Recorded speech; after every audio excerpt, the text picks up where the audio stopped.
Nuevamente, muy buenas tardes y es un gusto recibirles en esta Biblioteca Mexicana de la Fundación Miguel Alemán al Seminario de Ópera Francesa del siglo XVII al siglo XX que nos ofrece el maestro Sergio Vela y que en esta ocasión la 10ª corresponde a Héctor Berlioz, Les Troyens, 1863-1890. Muy buena tarde y quedan en su casa. Vamos a dedicar esta sesión a la obra que, sin lugar a dudas, constituye la creación más importante de uno de los más grandes genios de la música de todos los tiempos.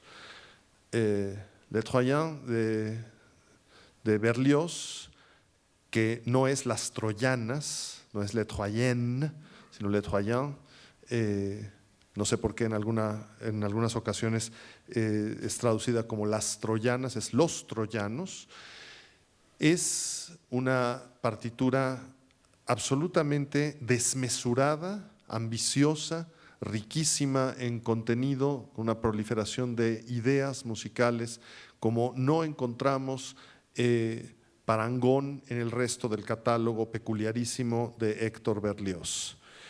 Es una obra cuyas peculiaridades son tales que el compositor, a pesar de haberla concluido varios años antes de fallecer, no alcanzó a verla estrenada en su totalidad, pero estos pormenores los iré comentando con detenimiento un poco más adelante. Quizá convenga comenzar por aludir un poco a este individuo, Héctor Berlioz, que es posiblemente el nombre, lo voy a reformular, es uno de los nombres más conocidos de la historia de la música y en particular de la historia de la música orquestal, y su obra es una de las más desconocidas. Es decir, prácticamente todos hemos escuchado el nombre de Héctor Berlioz, sabemos que fue un compositor muy importante, en el mejor de los casos sabemos por qué fue muy importante, y lamentablemente de su catálogo, que no es gigantesco, se conocen muy pocas obras, se divulgan muy pocas obras, lo que no significa que no puedan conocerse muchas más creaciones de Héctor Berlioz. Entonces resulta que es un autor cuyo nombre es más conocido que su obra, así de sencillo. Entonces conviene decir, bueno, ¿por qué es tan importante Héctor Berlioz? No solamente es uno de los más sesudos y hondos escritores que haya habido en torno a la música, no me refiero a la composición, a sus textos literarios, particularmente críticos en torno a la música. Es decir, fue una especie de retrato o más bien una especie de espejo en que se veía reflejada la actividad musical de su época. Tengamos presente que Berlioz nació en el año de 1803 y falleció en 1869, es decir, llegó a 66 años de edad. La labor periodística y crítica de Héctor Berlioz es pues prácticamente incomparable. Ha habido otros grandes redactores de temas musicales, por supuesto, pero quizá ninguno con la importancia intrínseca de ser al mismo tiempo un gran crítico musical y un gran compositor. Posiblemente el único caso similar de alguien que haya escrito de manera relevantísima sobre música y al mismo tiempo haya sido un gran compositor es el de Robert Schumann. Pero Berlioz, aún más que Schumann, es una figura capital en la crítica musical de su tiempo. Pero no solamente eso, Berlioz es autor de una obra absolutamente imprescindible en la enseñanza musical desde que fue publicada por él, que es el gran tratado de instrumentación y de orquestación, una obra que publicó cuando él contaba con 31 años de edad, en el año de 1844, este Grand Traité d'instrumentation et d'orchestration, que se convierte en un libro referencial para estudiar el arte de orquestar, es decir, cómo distribuir los instrumentos de la orquesta en una partitura evidentemente que no es para un solo instrumento. La importancia de este libro es tal que al cabo de 60 años, en el año de 1904, en una suerte de correspondencia biográfica muy interesante, Richard Strauss hace una profunda revisión y actualización de este formidable tratado de instrumentación y de orquestación para ponerlo al día, porque bueno, finalmente, 60 años después de la publicación, ha habido una gran evolución y Strauss actualiza el tratado, el gran tratado de Berlioz, y el resultado es que el tratado de Berlioz puesto al día por Strauss es prácticamente un libro obligado hasta ahora, es decir, estamos hablando de 110, 111 años después de la actualización, sigue siendo un libro imprescindible para estudiar la orquestación. Héctor Berlioz influyó directamente en dos autores que son imprescindibles también en la historia de la música del siglo XIX, dos autores con los que tuvo un trato cercano, Franz Liszt y Richard Wagner. Era Berlioz 8 años mayor que Liszt, 10 años mayor que Richard Wagner.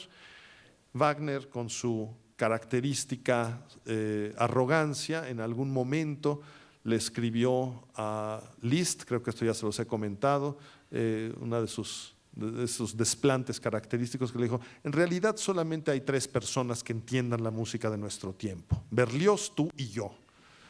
Bueno, lo cual seguramente no estaba demasiado desencaminado. Pero a partir de la influencia de Berlioz sobre Liszt y Wagner, llega esta influencia a generaciones posteriores, generaciones que no llegaron a conocer a Héctor Berlioz personalmente, o que no llegaron a coincidir incluso cronológicamente, como es el propio Richard Strauss, que ya mencioné, que bueno, cuando Berlioz murió, Strauss tenía 5 años de edad, o Nikolai Rimsky-Korsakov, o Ottorino Respighi, o Gustav Mahler. Es decir, estamos hablando con Rimsky-Korsakov, Strauss, Respighi y Mahler de los más importantes orquestadores del tiempo moderno, y desde luego más Liszt y Wagner. Eso significa, para decirlo de una manera completamente sintética, que no hay orquesta moderna sin la influencia benéfica de Héctor Berlioz. Berlioz era hijo de un médico muy respetado, médico de provincia, Louis-Joseph Berlioz, un hombre muy culto, que para la época resultaba bastante interesante el matrimonio padre y madre de Berlioz, porque la madre era católica, el padre era ateo. Nació y se crió Berlioz cerca de Grenoble, en Isère, en la Côte Saint-André. Tuvo varios hermanos que fallecieron tempranamente, sobrevivieron 2, y como Richard Wagner, Berlioz no fue un niño prodigio, lo que no significa que no haya sido un niño muy inteligente. Mostró desde temprana edad un temperamento muy apasionado, sobre todo a partir de la pubertad, porque era uno de los hombres más sensibles a los encantos femeninos, lo cual a mi juicio le granjea mayor simpatía de mi parte. Este temperamento encendido se expresaba de una manera casi, podríamos decir, goetheana o wertheriana, porque recordemos que el inicio mismo del romanticismo puede señalarse con la publicación de Las penas del joven Werther de Goethe, en que por primera ocasión resulta no solamente admisible, sino incluso admirable, que los varones lloren, que los varones tengan una especial sensibilidad. Digamos que hasta el siglo XVIII, hasta antes de la publicación de Die Leiden des Jungen Werthers, las penas del joven Werther, de Goethe, la idea de lo varonil o el paradigma de la virilidad estaba, por supuesto, en la fortaleza física, en la templanza, en el arrojo, en la valentía, pero no en la sensibilidad, en la emotividad, en el contacto dulce con la naturaleza, en una especie de afán de pertenencia al ámbito de las emociones. Y es justamente con la publicación de ese libro Capital que se desata no solamente una oleada de suicidios a la manera de Werther, que es lo que sucede, el personaje se quita la vida. Bueno, pues muchos jóvenes hipersensibles se empezaron a vestir como estaba descrito el atuendo de Werther, con el chaleco amarillo, la casaca azul, etcétera, y pues varios consideraban que lo más digno que podían hacer por su exaltada sensibilidad era, como Werther, quitarse la vida frente a cualquier pena de amor. Entonces esto es algo que caracteriza pues el temperamento romántico, que tiene una cantidad de vertientes psicológicas inconmensurables, pero sin lugar a dudas Berlioz representa un artista romántico par excellence. Es uno de esos individuos que parece estar esculpido. Recordemos que esculpir y carácter tiene la misma raíz, es decir, su carácter surge pues como si fuera cincelado en el mármol del romanticismo y por supuesto tomando como un modelo muy inmediato al poeta Werther de Goethe. Con lo cual, estoy diciendo a ustedes que uno de los grandes amores intelectuales, literarios de Berlioz será precisamente Goethe, y esto tendrá consecuencias importantes en la creatividad de Berlioz. El padre de Berlioz suponía que su hijo habría de estudiar medicina. Fue enviado a París para estudiar medicina, pero Berlioz se escapó, no de París, sino de la Facultad de Medicina. A los 18 años comenzó a estudiar de manera sistemática, más bien continuó, pero ya de manera ahora sí sistemática, lo que había iniciado 6 años atrás, que eran sus estudios musicales, y descubre otros grandes amores que resultan absolutamente imprescindibles en la carrera de Berlioz. Por un lado, William Shakespeare, por otra parte, Christoph Willibald von Gluck y por otra, Ludwig van Beethoven.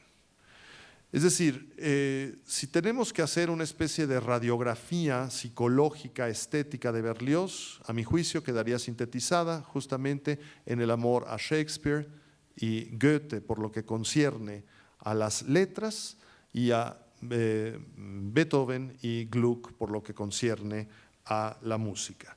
Y esto creo que no es nada más mencionar nombres, sino que hay una hondura detrás. Obviamente el caso de Goethe ya lo mencioné, hablando pues de la tipología del artista romántico encarnada en el personaje de Werther, del propio Goethe, que de alguna manera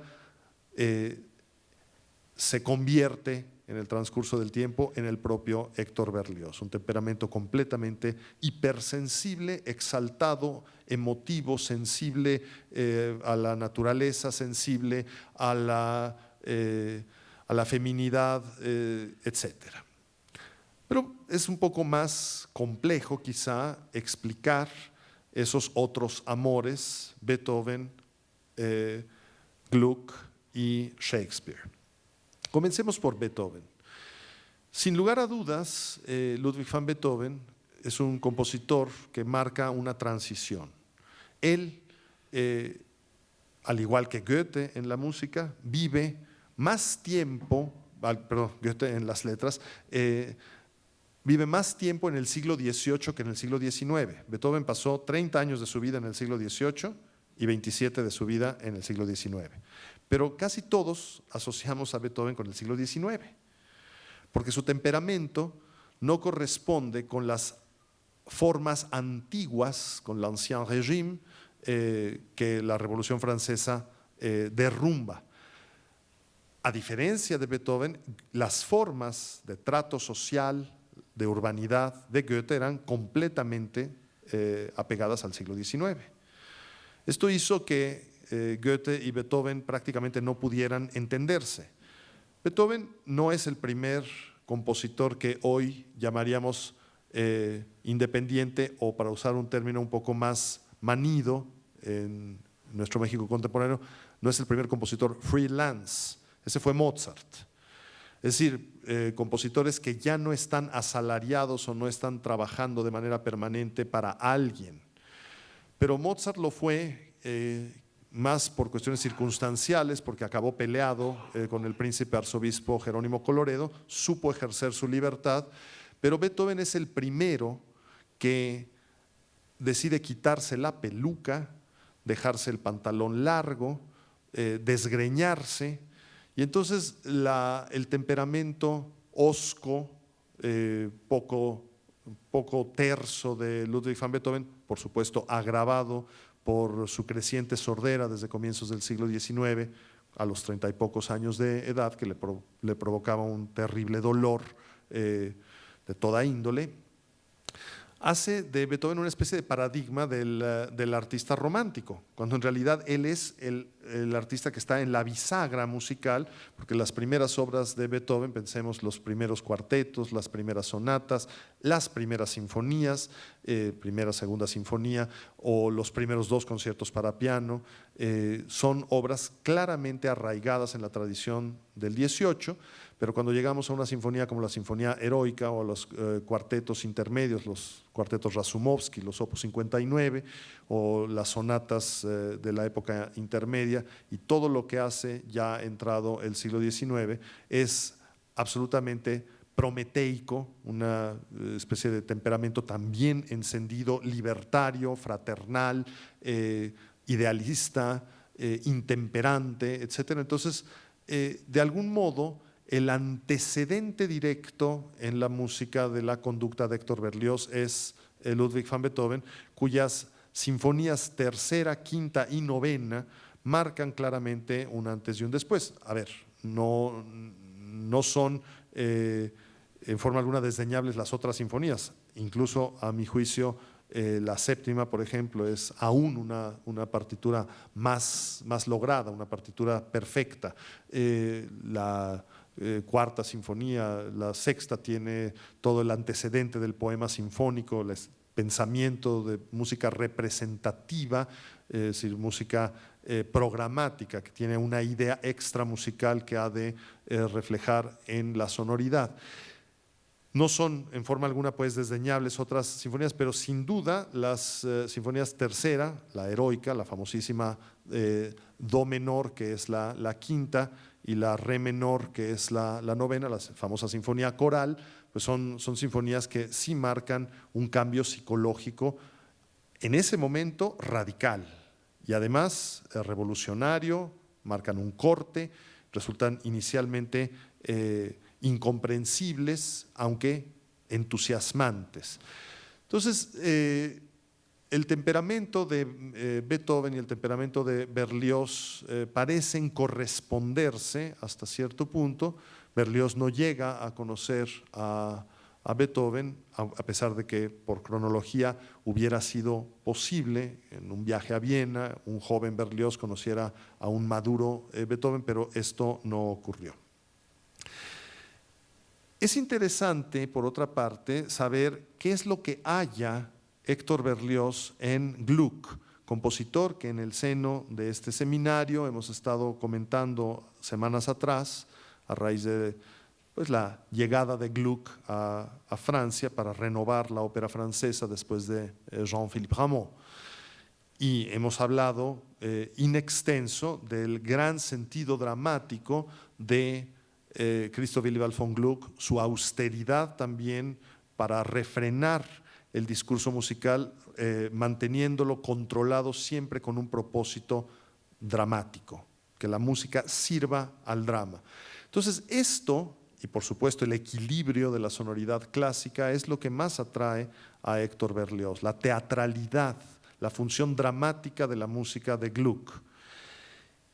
Y con esto ligamos al otro amor de Héctor Berlioz, que es precisamente William Shakespeare. Porque la verdad es que el joven compositor Héctor Berlioz tenía una desmesurada pasión por el teatro, y en particular por el teatro tan intensamente logrado como las tragedias shakespearianas. Llegó al extremo de enamorarse perdidamente de Harriet Smithson, simple y sencillamente porque ella era una gran intérprete de Ofelia en Hamlet. Bueno, no simplemente, también era guapa, no es cosa menor. A ver, sí, hay dos razones. Pero lo que más le movió fue que era una Ofelia incomparable.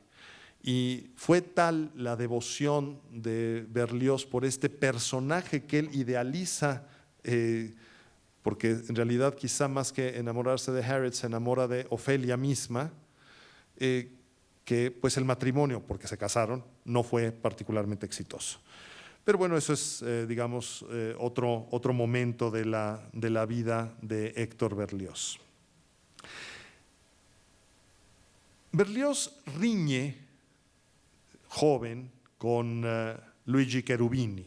Hemos mencionado ya el nombre de Luigi Cherubini como uno de los autores italianos que influye directamente sobre el desarrollo de la Grande Opéra en París a comienzos del siglo XIX. Y en cambio conservará a lo largo de toda su vida una auténtica veneración por Gaspare Spontini, el otro de los grandes artífices de la ópera parisina, de la gran ópera parisina.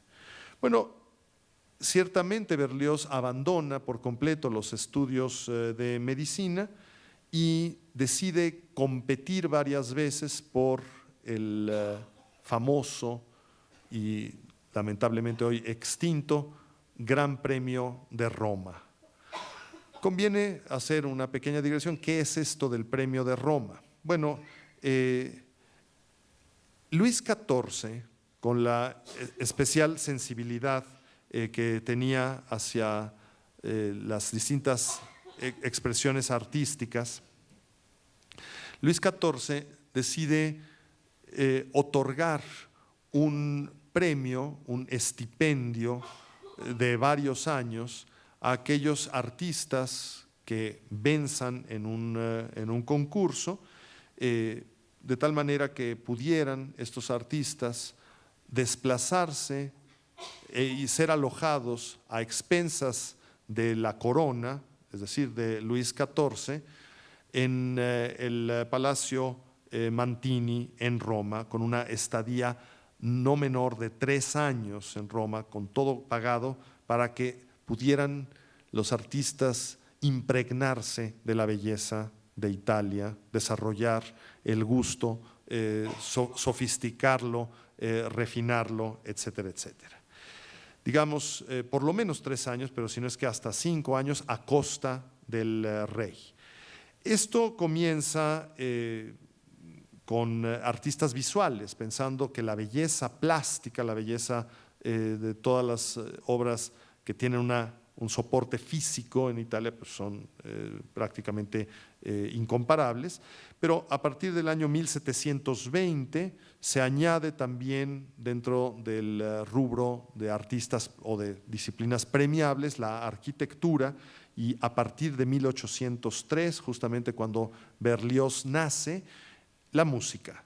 Entonces, el Gran Premio de Roma era concedido anualmente con reglas muy arduas, muy difíciles de pasar, varios compositores aspiraron al premio, algunos fracasaron, otros que tienen una gran trascendencia en la historia de la música lo llegaron a adquirir. Por ejemplo, Debussy fue premio de Roma, fue premio de Roma Georges Bizet, Ambroise Thomas fue premio de Roma, etc. Pero bueno, Berlioz compitió 4 veces por el premio de Roma y solamente en la 4ª ocasión llegó a triunfar en el año de 1830, es decir, a los 27 años de edad, obtuvo el Gran Premio de Roma, después de haber fracasado 3 veces. Casi podríamos decir que era López Obrador del Premio de Roma. Pero ahorita nada más por mera anécdota se me ocurrió. Bueno, pero tampoco quiere decir que vaya a ganar la 4ª, quién sabe. Entonces le vamos a decir a López Obrador el Berlioz de la política. No creo, francamente. Bueno. Napoleón Bonaparte movió la academia del Palazzo Mantini a la Villa Médicis, lo cual le dio todavía aún más prestigio, más amplia la Villa Médicis. Y en el año de 1968, el Gran Premio de Roma, con todas sus vertientes, fue suprimido, nada menos que por André Malraux. Bueno, en todas partes se cuecen habas. Decía yo a ustedes pues que Harriet Smithson se convierte pues en un auténtico paradigma de los amoríos de Héctor Berlioz, con lo cual podemos advertir que tiene Berlioz la enorme inquietud de verter en términos teatrales la música. Dicho de otra forma, quiere hacer ópera. Pero ¿cómo hacer ópera para un temperamento tan novedoso que no haya quizá en las formas que hasta entonces han prevalecido el vehículo idóneo de expresión? La verdad es que son varias obras de naturaleza muy disímbola las que comienzan a acumularse en el catálogo berlioziano. Podemos decir que hay una proliferación de oberturas o de obras de ocasión que se vinculan de alguna manera con el teatro. Por ejemplo, hay una obertura para el Rey Lear, lo que significa que para una representación teatral del Rey Lear, Berlioz comienza por una pieza orquestal, como se acostumbraba que hubiera en los teatros una orquesta en vivo. Entonces, sin que sea una ópera, se escucha una obertura y después empieza la obra teatral. Esto resulta, a mi juicio, bastante claro de su amor por Shakespeare. Hay una escena para voz y orquesta que es precisamente la muerte de Ofelia, pensando en Harriet Smithson, aunque es cantada y Harriet Smithson era actriz. Resulta importantísimo, ya que mencionamos la semana pasada el tema fáustico in extenso, decir o recordar, porque lo alcancé a enunciar aún tangencialmente, que Berlioz había admirado el Fausto de Gounod, había aprobado buena parte de la composición, había criticado negativamente algunos de sus aspectos, pero lo que le parecía de manera esencial, al igual que a Richard Wagner, es que era un insulto a Goethe. Bueno, ¿qué sucede? Que la primera gran obra musical fáustica tras Goethe es precisamente La condenación de Fausto de Berlioz, que es una obra completamente atípica, porque de hecho no podríamos llamarla ni siquiera ópera u oratorio. Se denomina leyenda dramática en 4 partes. Esa leyenda dramática en 4 partes toma como punto de partida el primer Fausto de Goethe, porque la segunda parte de Fausto aún no había sido publicada. Recordemos que es publicada 3 terminada el mismo año en que Goethe muere y publicada póstumamente, es 1832, y la condenación de Fausto es una obra temprana de Héctor Berlioz. Entonces, el texto que sirve de base a la condenación de Fausto es justamente la traducción del gran literato Gérard de Nerval sobre el Fausto de Goethe. Estamos hablando de un monumento de traducción, es una gran versión francesa del Fausto de Goethe, y lo que hace Berlioz es tratar de conservar el espíritu del personaje mismo, esta suerte de indagación e insatisfacción frente al conocimiento, de tal manera que la historia del idilio entre Fausto y Margarita queda reducida, como es en el caso de Goethe, a una cuestión simbólica que tiene, por supuesto, un peso específico, pero no es meramente una historia de una marioneta del diablo, como ocurre en otras versiones, incluido el Fausto de Gounod, que es ante todo protagonizado por Margarita y no por Fausto.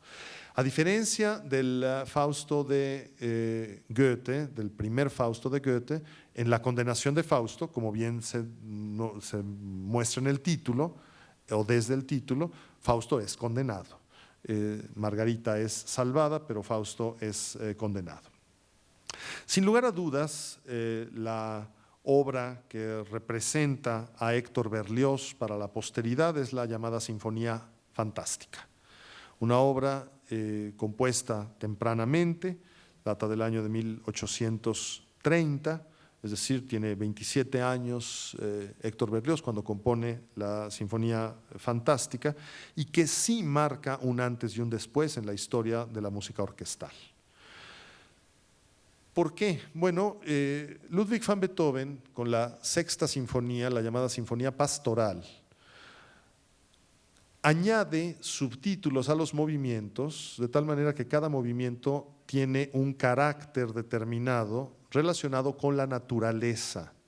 La Sinfonía Pastoral, el primer movimiento, nos muestra los sentimientos amenos de la vivencia, estar en contacto con la vida rural, con la vida campestre. El segundo movimiento es una escena en el arroyo. El tercer movimiento es una danza de campesinos. El cuarto movimiento es una tempestad, y el cuarto movimiento, cuando escampa, cuando termina la tempestad, son los sentimientos de gratitud tras la lluvia. De tal manera que esa sinfonía concisa, logradísima como es, nos muestra pues el vínculo de un elemento extramusical, en este caso retratos de la naturaleza, expresados a través de la composición musical. Esto es importantísimo en la historia de la música porque abre una vertiente de concreción a la más ambigua de las formas artísticas, que es la música. La mayor concreción que la música había tenido hasta entonces era, por supuesto, la música dramática, música incidental u ópera, porque ni siquiera la coreografía, aunque puede estar, por supuesto, vinculada con una trama determinada, pero la palabra le da una concreción. Pero en el caso de una sinfonía, resulta que empieza a haber referentes extramusicales: el arroyo, la danza de campesinos, los sentimientos de paz y sosiego en la contemplación del campo, etcétera, etcétera. Bueno, lo que hace Héctor Berlioz es llevar esto a un nivel sin precedentes de tormento interior. Digamos que si en Beethoven el retrato de la sinfonía pastoral es respecto del exterior, está la naturaleza y vierte la idea sobre la naturaleza en términos musicales, en la Sinfonía Fantástica Berlioz lo que saca es una especie de vida interior que resulta aún más compleja. A partir de la recurrencia de un tema, que es la idea fija, que es de alguna manera también el antecedente del concepto de leitmotiv wagneriano, aunque es más obsesivo en este caso, la idea fija, así le llama Berlioz, una amada, hace el retrato de un artista cuyo primer movimiento, en esta sinfonía fantástica, transcurre entre ensoñaciones, ilusiones. El segundo movimiento es un baile, una escena de baile, podríamos decir, bueno, es totalmente exterior, pero hay toda una parte recurrente en términos psicológicos con la presencia de la idea fija, una idea musical que habla del trastorno emocional en que se encuentra el individuo para pasar después, como en el caso de la pastoral, a una escena en el campo, pero donde está amenazando todo el tiempo la tempestad, que es un tormento interior, no es una tempestad lluviosa como la que acabamos de tener aquí o la que tenemos en el cuarto movimiento de la Sinfonía Pastoral, sino hay oscuridad en el fuero interno.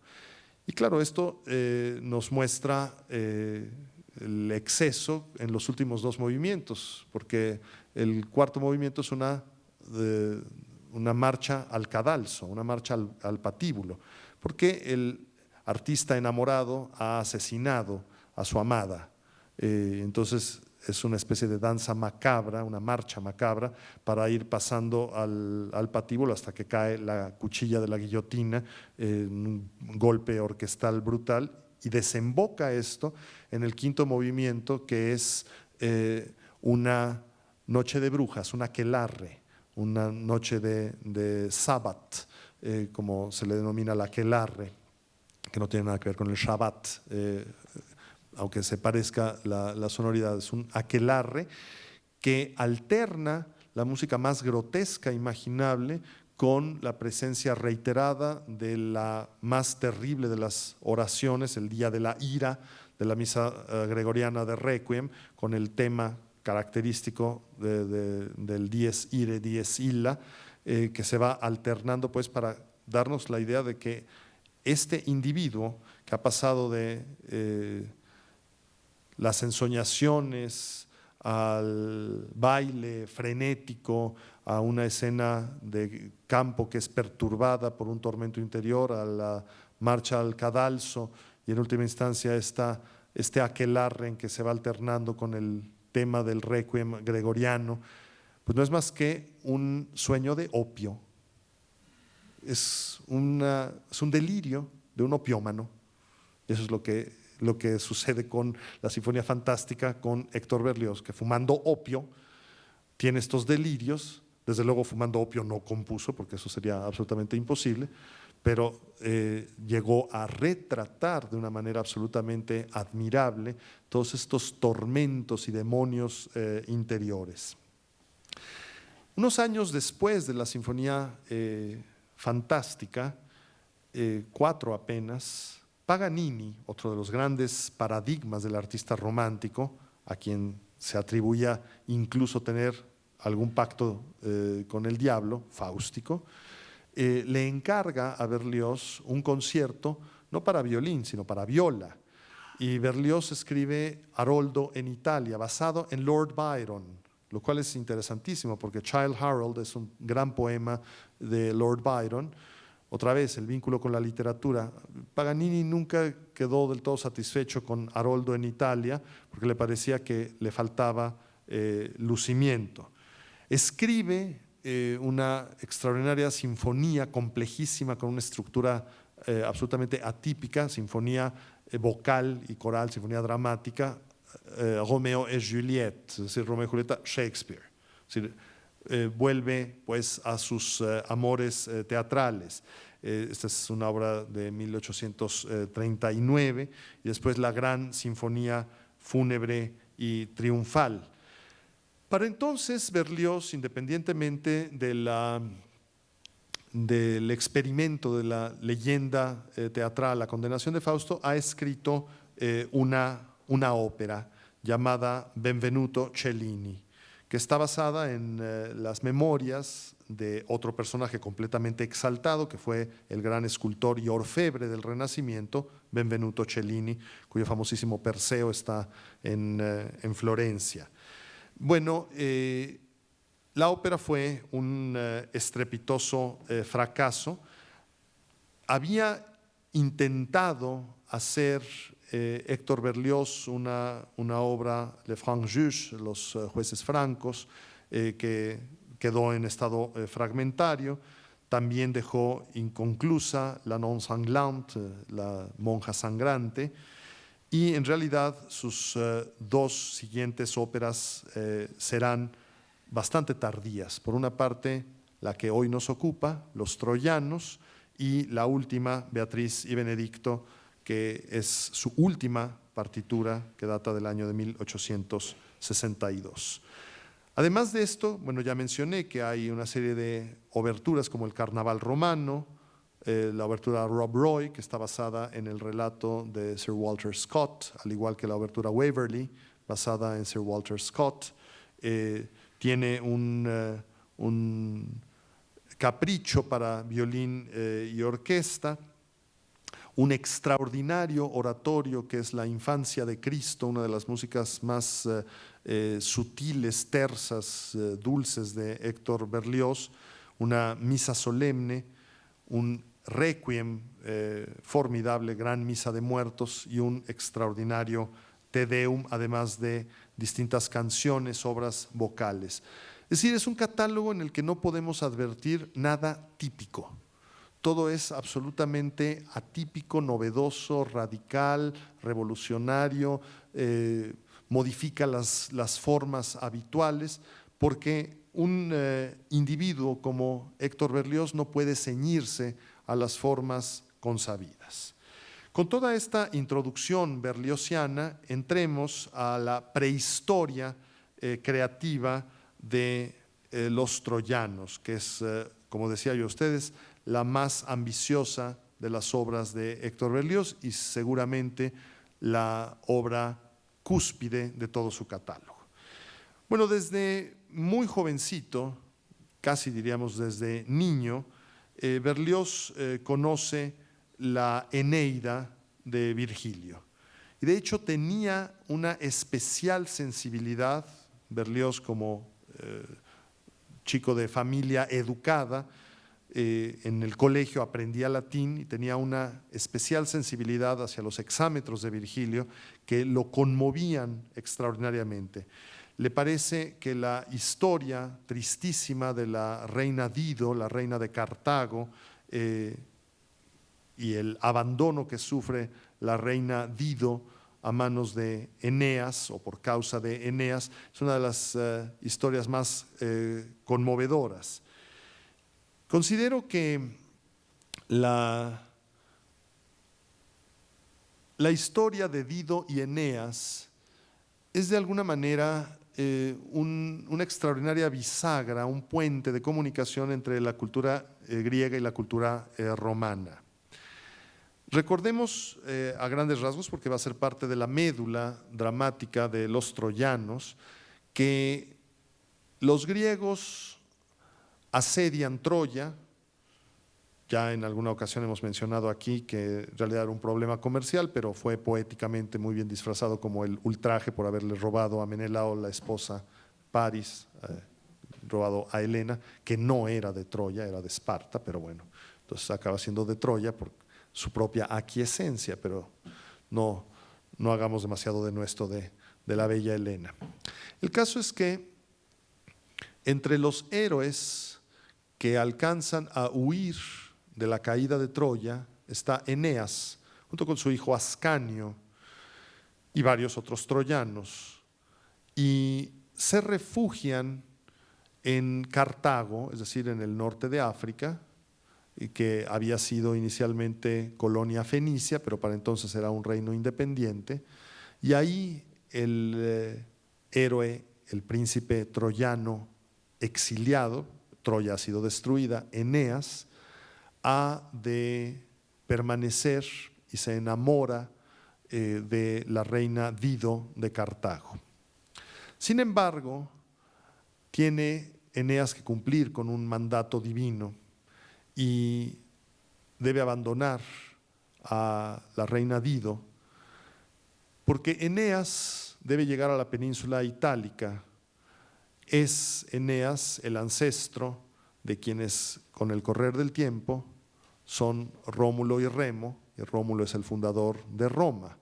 Con lo cual, cuando el poema épico en el siglo I antes de nuestra era es escrito, esto es una cosa interesantísima porque nadie le comisionó a Homero la Ilíada o la Odisea, a un grado tal que la historicidad misma de Homero sigue discutiéndose, si es uno, si son varios, hasta el grado de la novela de Robert Graves de suponer que la hija de Homero escribió la Odisea, pero bueno. Mientras que en la época del Principado, con uno de los más grandes gobernantes de la historia, detentando el poder, me refiero a Octavio César Augusto, pues decide que los romanos necesitan un poema fundacional, un poema épico que justifique el predominio que ejercen sobre el mundo mediterráneo. Y entonces encarga a su muy admirado Virgilio que escriba la Eneida, que es en latín una especie de réplica de la Ilíada, más que aquí centrada en el héroe troyano Eneas, que es el ancestro del fundador de Roma. Viene toda la historia de la llegada, después del establecimiento de la monarquía en Alba Longa, etcétera, etcétera, hasta la fundación de Roma. Pero se cuenta, por supuesto, el abandono que tiene que hacer Eneas de Dido por mandato divino.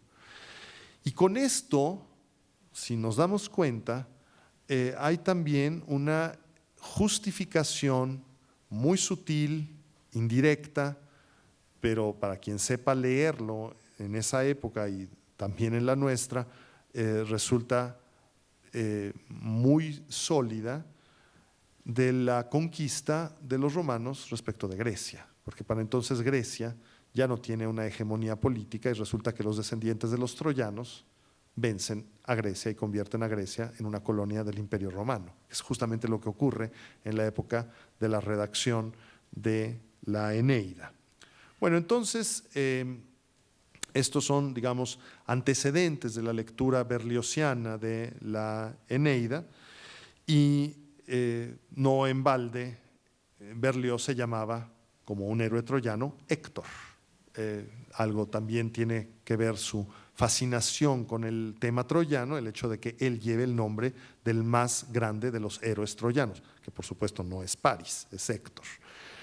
Bueno, Berlioz tenía cerradas las puertas del Opéra, de la gran ópera parisina, a partir del fracaso de 1838 de Benvenuto Cellini. Lo único que había logrado hacer en la institución, la gran institución operística francesa o parisina, era una puesta en escena del Cazador furtivo de Carl Maria von Weber, que en su versión francesa tiene el peculiarísimo título de Robin de los Bosques, Robin de Bois.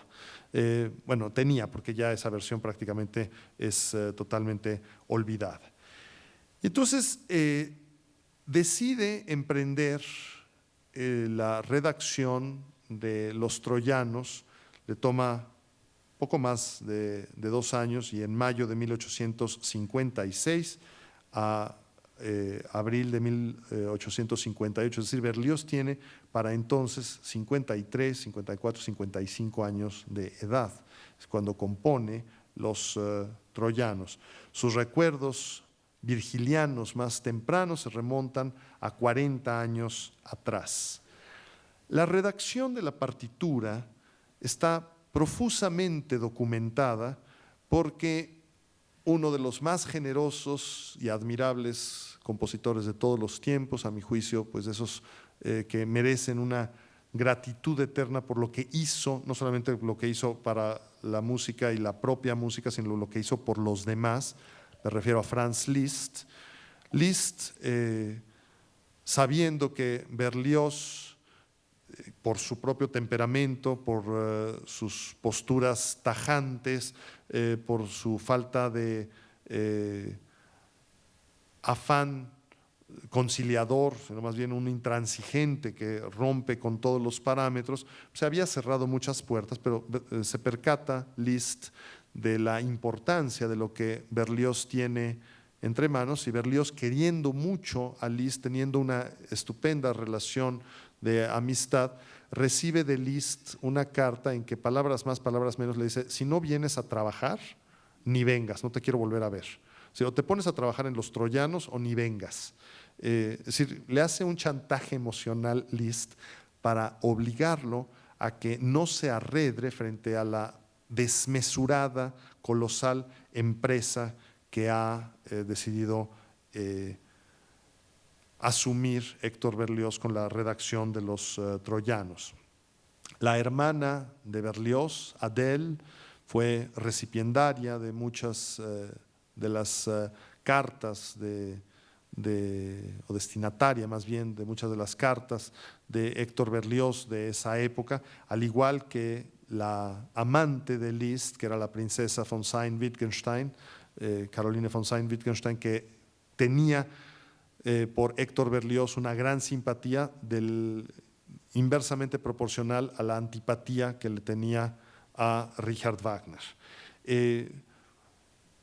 Resulta pues que todo el proceso de elaboración de Los Troyanos está debidamente documentado, e incluso hay más de 23 cartas y hay incluso todo un reporte escrito por el propio Héctor Berlioz que dice viaje musical a Alemania y a Italia, y en las propias memorias de Héctor Berlioz. Es decir, conocemos afortunadamente con gran lujo de detalles cómo fue construyendo la obra a partir de los libros primero, segundo y cuarto de la Eneida.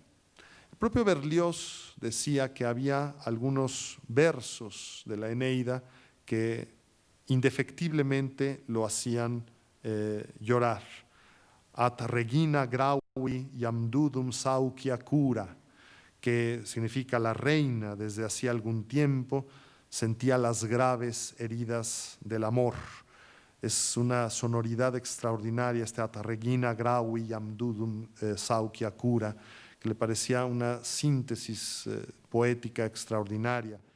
Bueno, vamos a revisar de esta colosal ópera en el transcurso de prácticamente una hora, algunos fragmentos que nos den cuenta de esta extraordinaria estructura en la que convive lo épico y lo pastoril, lo heroico. Ay, Dios mío, están muy fuertes las pláticas allá afuera.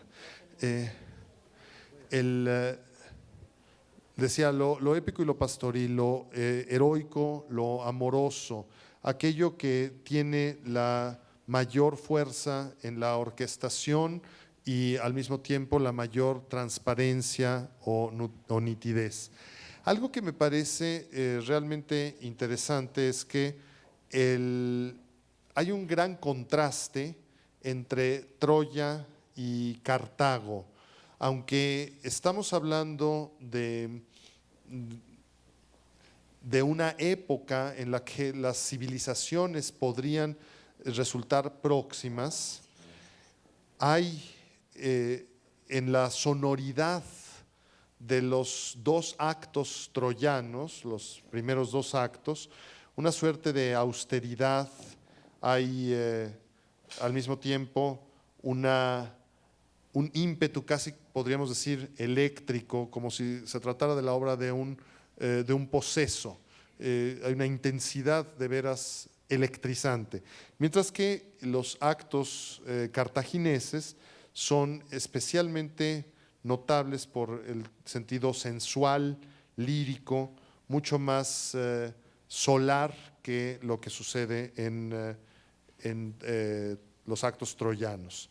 En realidad, el contraste por temas rítmicos y melódicos es muy marcado porque ante todo la unión de esas dos partes, como fueron estrenadas La caída de Troya y Los troyanos en Cartago, lo que da la unidad dramatúrgica es precisamente por encima de las tragedias de Casandra y de Dido, es el tema del destino y el dolor que causa el destino. Todo esto evidentemente proviene de Virgilio.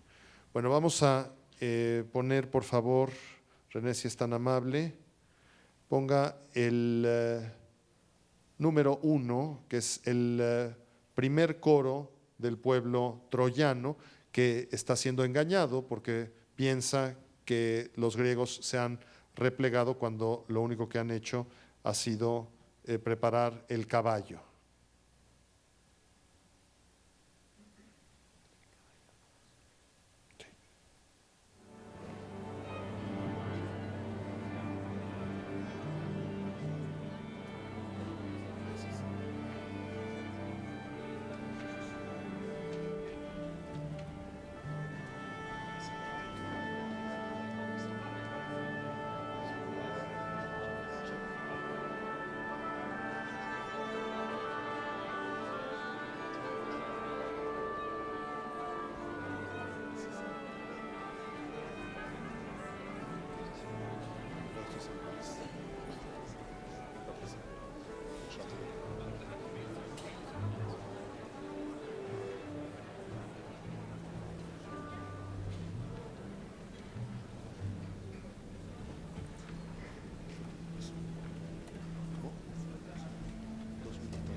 Vamos a hacer una pausa y un momento, por favor. Si ustedes se dan cuenta, lo que hay en un comienzo así tan vigoroso, tan enérgico, es una especie de actualización de la tradición de la gran ópera francesa en su espectacularidad, en su grandilocuencia, pero rompiendo con las estructuras formales de tipo tradicional. Es, digamos, una forma distinta de abordar un tema épico, de tal manera que va a haber en los troyanos, como en cualquier grand opéra, escenas coreográficas, procesiones, gran proliferación de escenas corales, lucimiento individual. Recordemos que el personaje de Casandra, troyana, tiene el don de la profecía. Es una agorera, es una vidente, pero como ella nunca cedió ante los impulsos eróticos de Apolo, Apolo le dio un terrible castigo, y es que a la par de su don profético, nadie le cree. Esto es una maldición espantosa. Entonces, vamos a pasar, por favor, al track 10 y vamos a escuchar a Casandra. No, desde el track 9, por favor, poco antes un área breve de Casandra y después hasta el final del acto.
Que Héctor está muerto, ya no aparece en la trama, es su viuda y su hijo.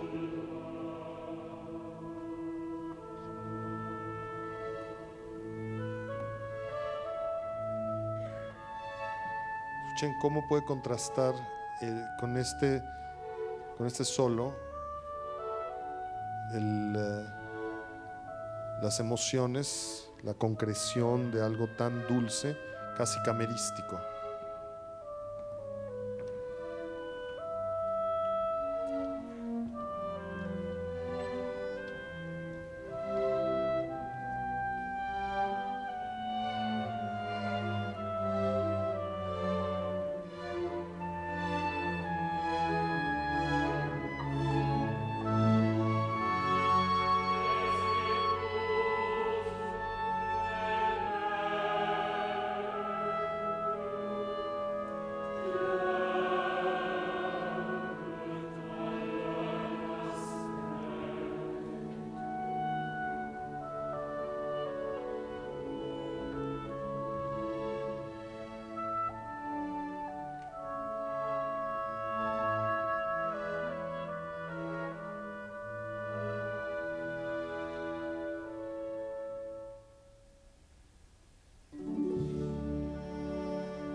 Cassandra de Blanco.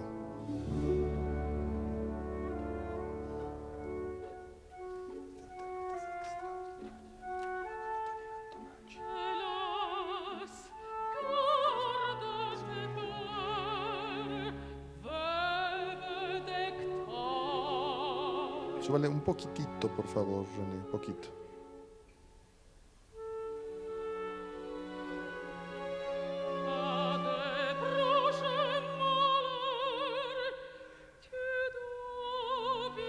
Cassandra reiteradamente pide que no acepten el caballo.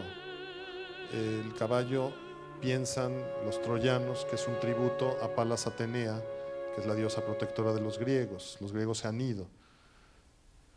Pero nadie le cree a Cassandra las premoniciones, la visión agorera de que la catástrofe esté en el caballo.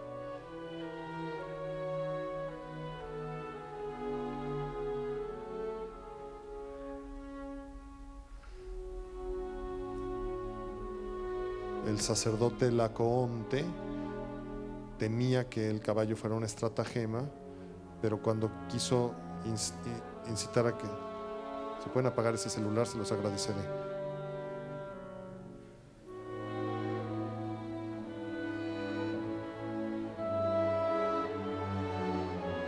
Cuando iba a incitar a que destruyeran el caballo, una serpiente marina devoró a Lacoonte, con lo cual los troyanos piensan que el sitial correcto del caballo es en el templo de Atenea para apaciguar a la diosa dentro de la ciudad.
Y adviertan el contraste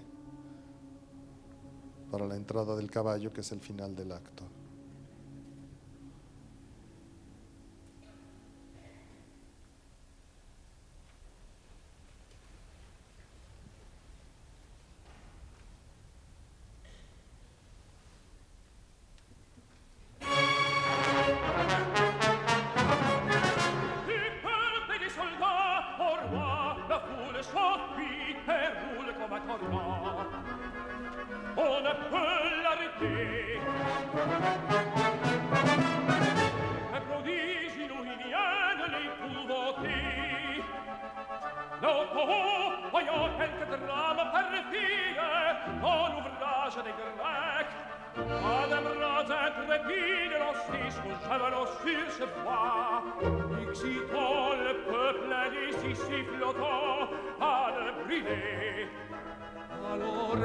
Este es Eneas.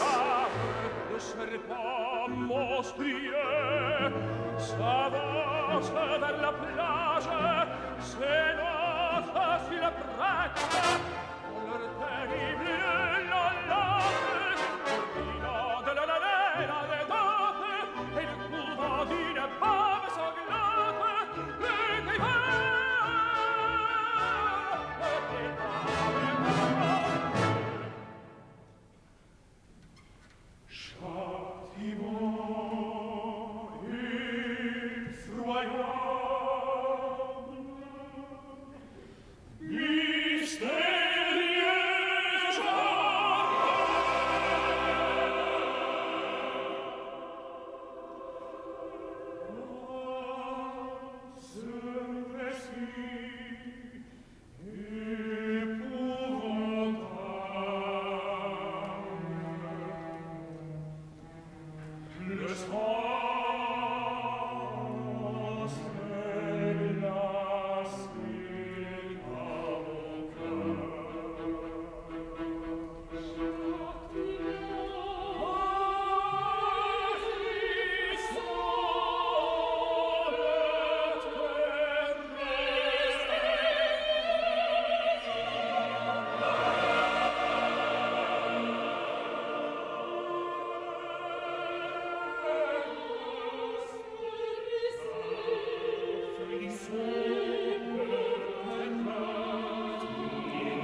Recuerden los momentos concertantes de la Juif de Alevi que examinamos hace 2 semanas y adviertan el enorme avance que hay en términos dramáticos acá. Una utilización mucho más profunda de la orquestación y de la redacción vocal.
Que la déesse nous protège. Cogio ce nouveau danger, il est trop vrai. À la spien de venger un affreux sacrilège. L'apaisé suivez mes ordres, Sultan. Et j'assure du rouleau, disposés avec art, le cheval est placé. Que chacun le conduise vers le palladium, qu'on la conduise. Passez, obsis, paquet, on récoltait papa. Ah, que bien, ouvrez la voie, et que jusque dans toi, la trompette et la lyre accompagnent au chant.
Corebo es su prometido y Príamo su padre, el rey de Troya.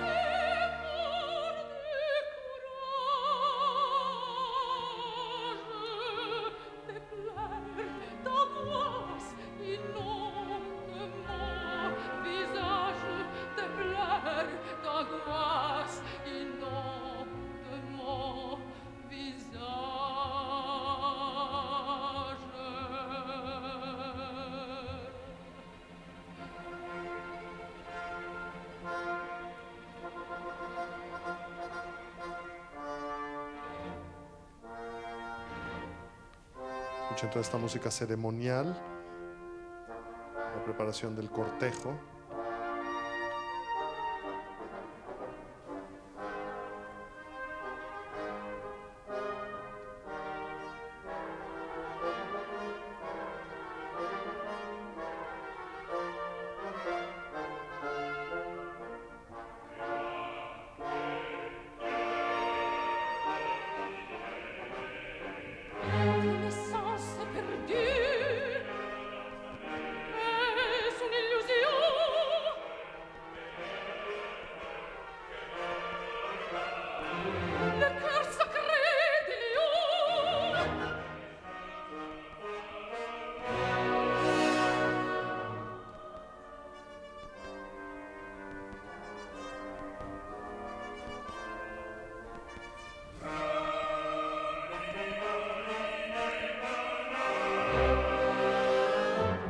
Es Troya.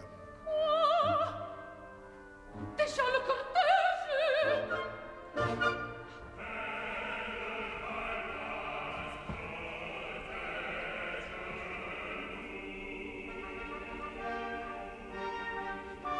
Au loin je l'aperçois.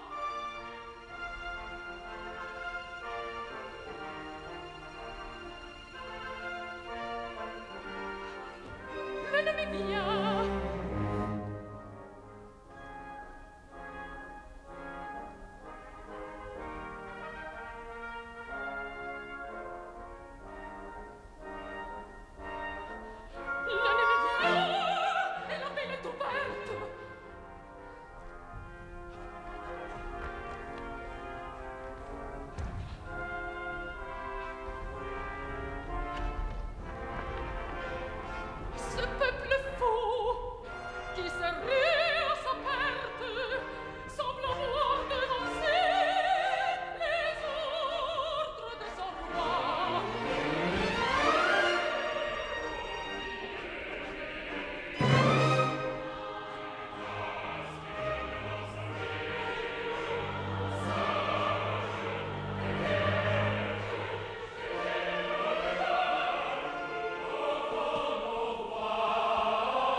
Sonoridad casi primitiva.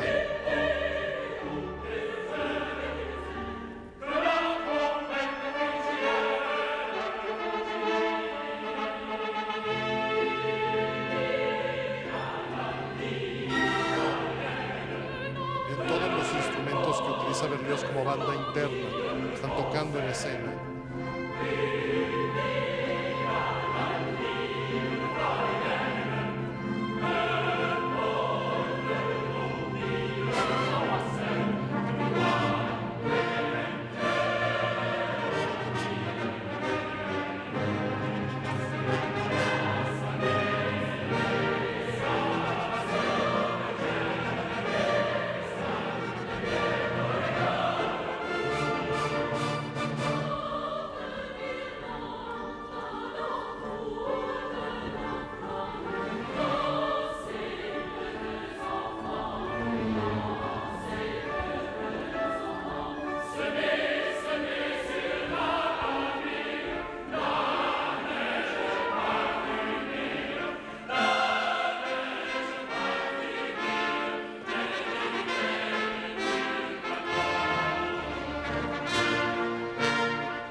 René, cambie por favor el disco, si es tan amable.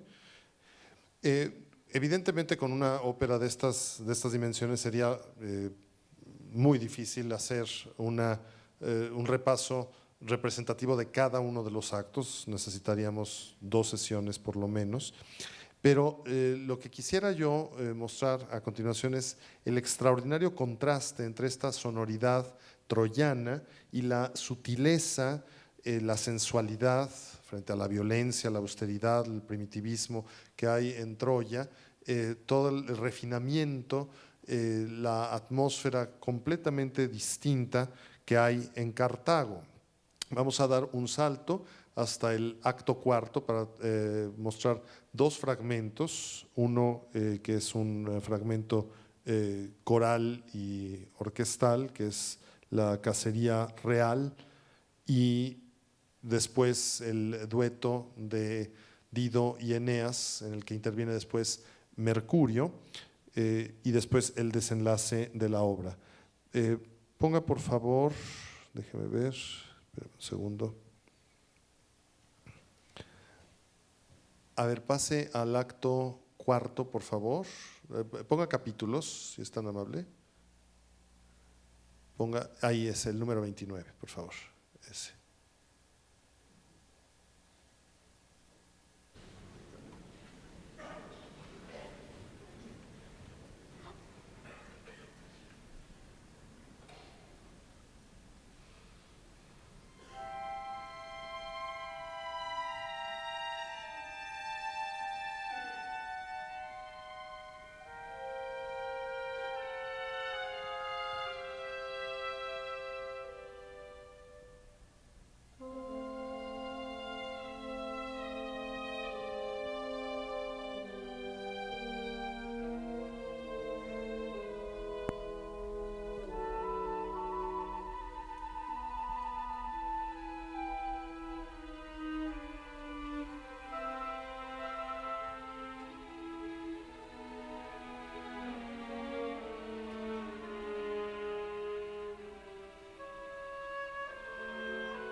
Completamente distinta la atmósfera. Si se dan cuenta, hay aquí una utilización de recursos acústicos para dar la idea de una escena campestre, una cacería, un paseo por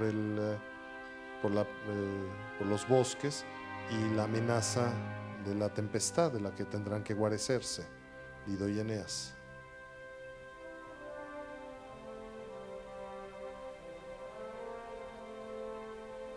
Bucólico, idílico, totalmente distinto a lo que hemos escuchado para Troya.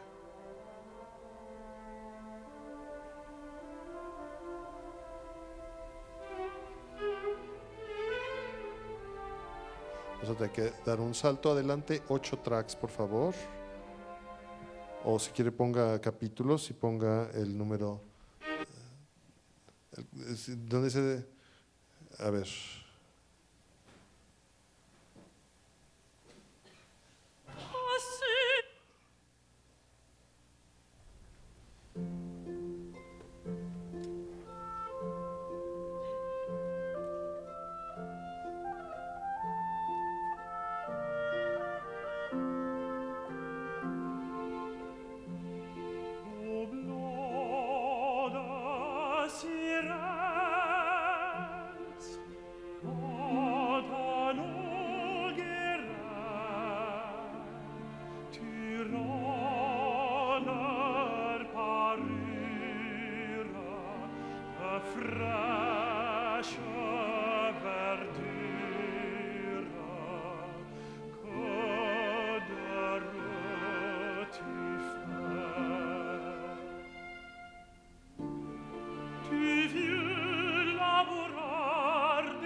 Le timide oiseau, le folâtre agneau, dévore la plaine, la suave haleine, la suave haleine, la suave haleine, chante, chante tes bienfaits.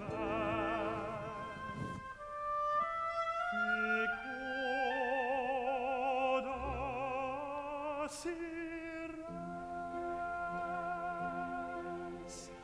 quand nos guerres tu rends leur parure, la fraîche verdure,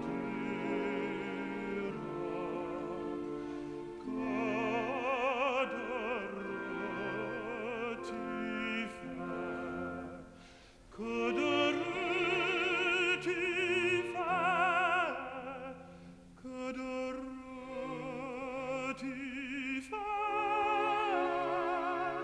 que de rues tu fais,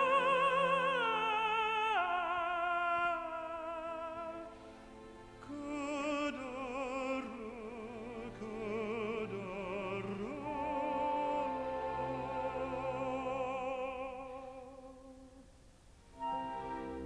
tu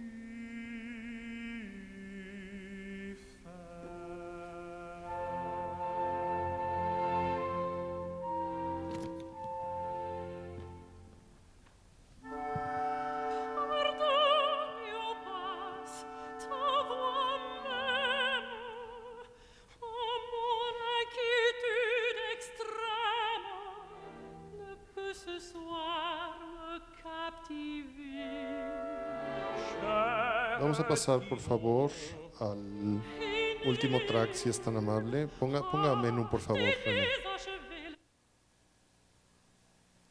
capítulos. El 51, por favor. Vamos a pasar al desenlace, toda la escena final.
En su agonía, la reina Dido vislumbra la destrucción de Cartago. Recuerden que las guerras púnicas consolidan la hegemonía romana e implican la destrucción de Cartago.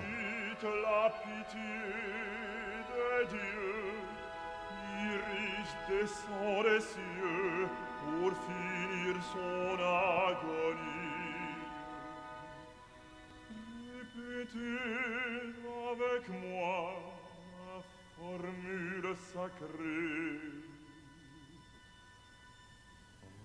Âme souffrante, exhale-toi.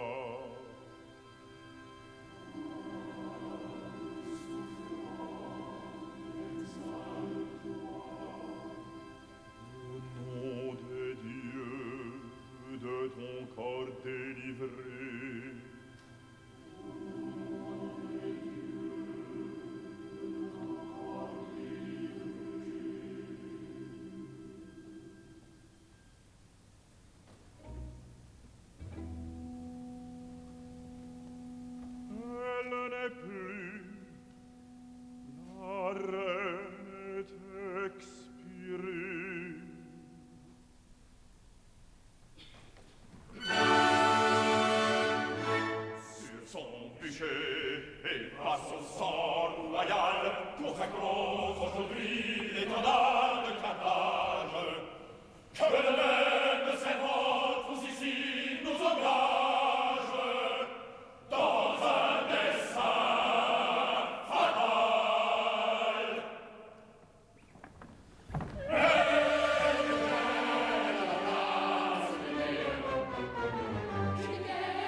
Es un final completamente atípico.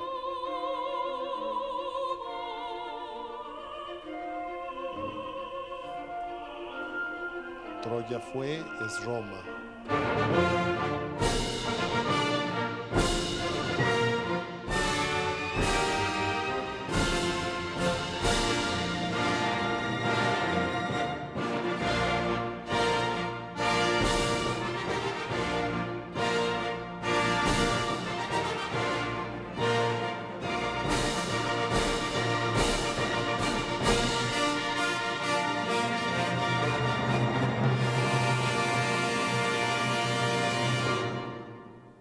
Hasta ahí.